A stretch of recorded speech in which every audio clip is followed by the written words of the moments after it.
I have the Buck 657 Pursuit here.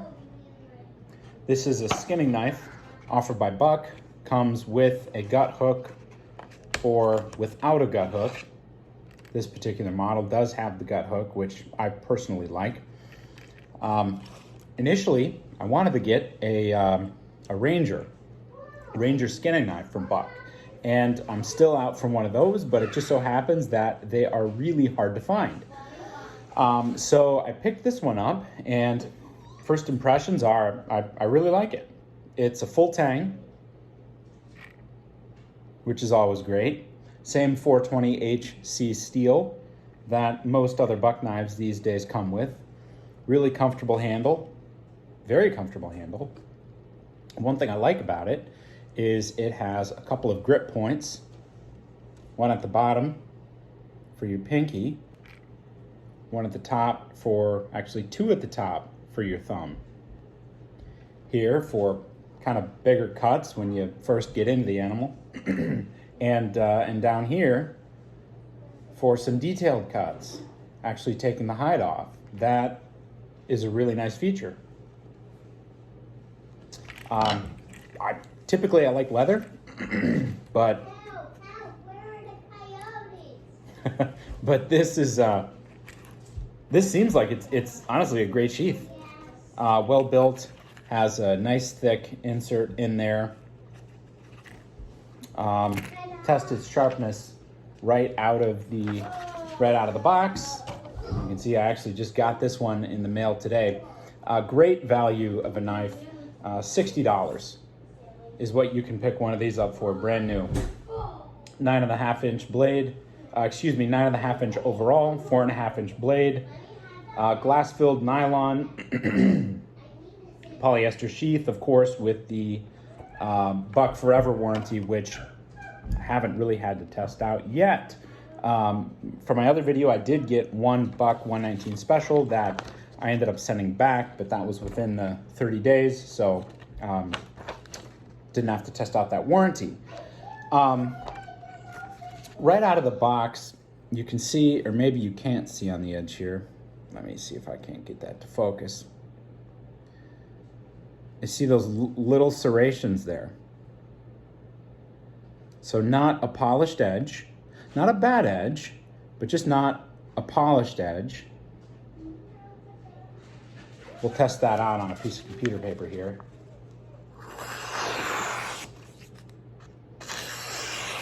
Okay. We'll just do some push cuts here.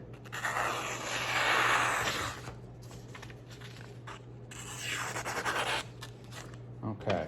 And one of the things I like to do to see if a knife is really sharp is try to curve it in the paper. If it can curve, push cutting, that's a reasonably sharp blade. But one of the things here, I have a feeling that this blade isn't actually truly that sharp. What it has is these serrations, which you can actually feel with your finger, and those act kind of like a little steak knife going through the paper. And another thing I wanted to go over is this has a pretty moderate sweep towards the tip there.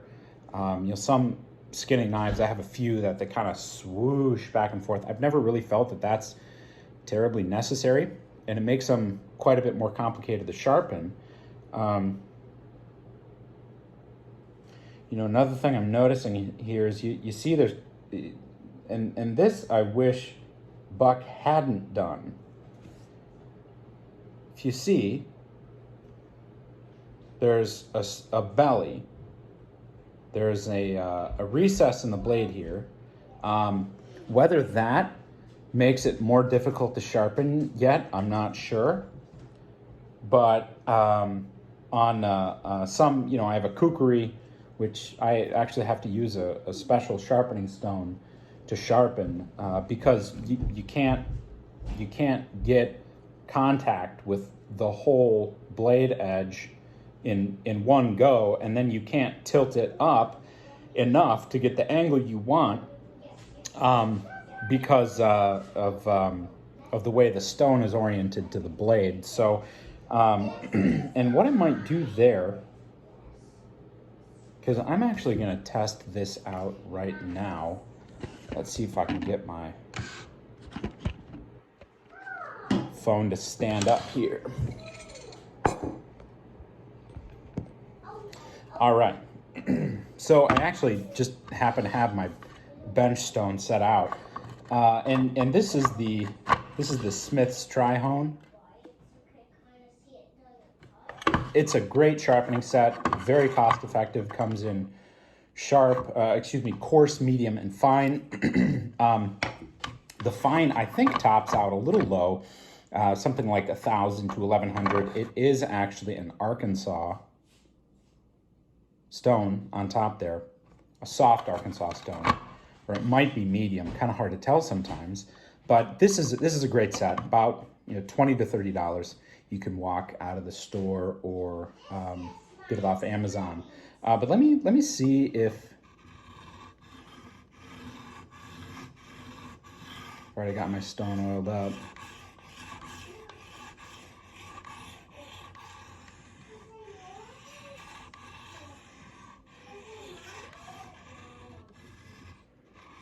Okay. So it doesn't look like that belly in the blade is causing too much of a problem. I can still get reasonably good contact with the edge across the stone. But, if that's the case, I really do like the look of this knife. One thing Buck does really well is design their knives. They're extremely aesthetically pleasing. I really like the belly of that knife, and it's not causing me any problems going across the stone here. I'm just going straight to the fine.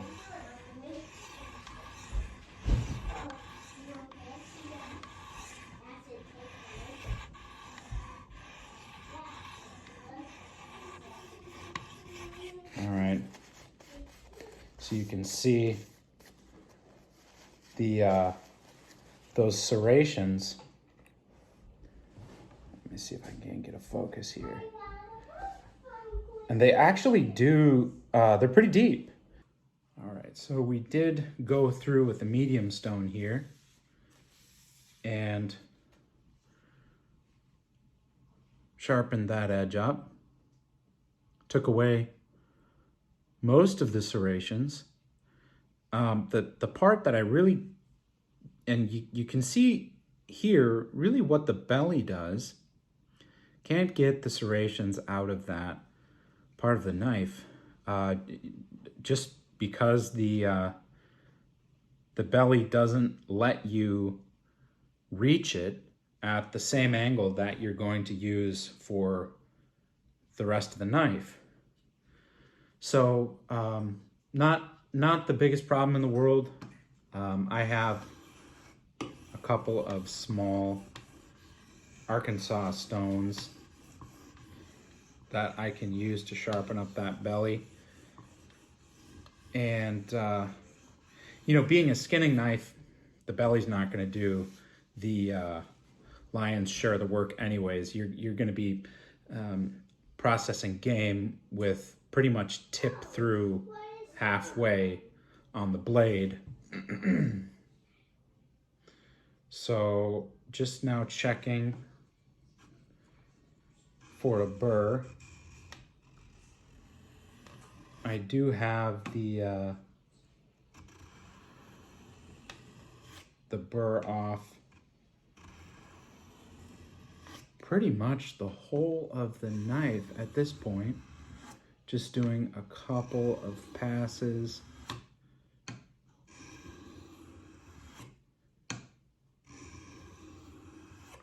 Okay. All right.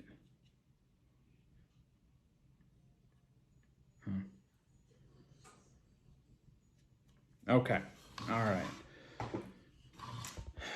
Hit it on the strop.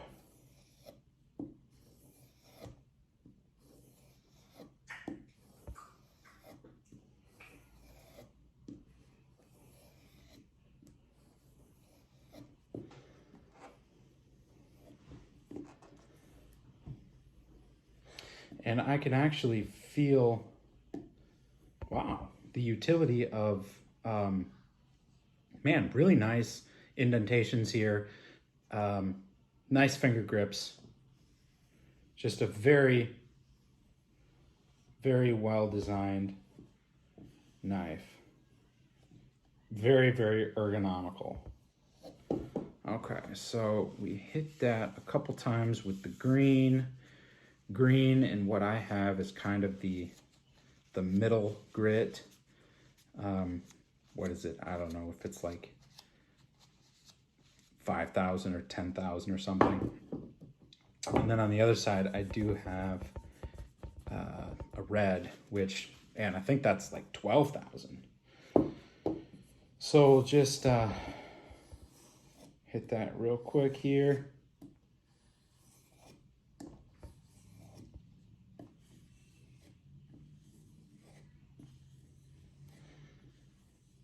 And then we'll see if, see how she cuts.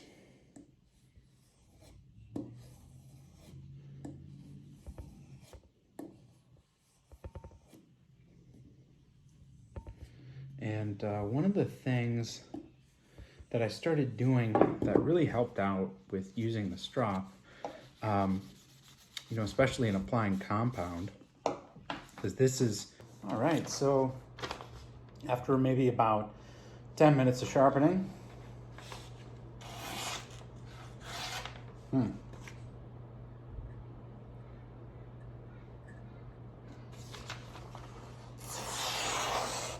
yeah. And this is where that belly is becoming a little bit of a problem here, because you have a spot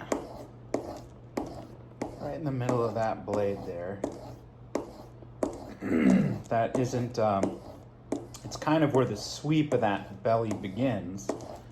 And when you sharpen, the way you sharpen, you kind of stop what you're doing before you hit that belly. So I think that creates a little bit of a ledge or a step. And that's what that paper caught on here. So let's see if we can't try that one again. All right.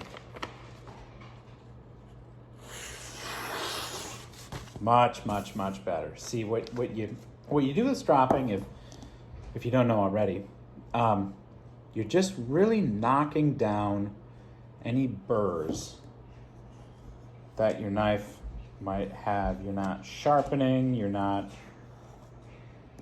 doing any heavy lifting. Pretty much all you're doing is taking off any of those little imperfections that creating a burr left from using the sharpening stones. You know, ultimately what it does, it makes your edge very smooth. And I tell you what, that now, oh, and there's actually I'm using some kind of crappy paper my kids were just screwing with, so if there is a better one. If it is a burr, it is not the knife's fault. But just would you just look at that? This is what I love about Buck. For $50 or $60, you're getting the quality that you're getting is just astounding. And you know, on this knife, I mean, really, the only complaint that I have, to be honest with you, is this belly. I don't know why they would have changed the geometry of the blade in just that one particular area. You know, you can see, look at that. Look at that. You know, here's just a Jenga block, which is reasonably flat, but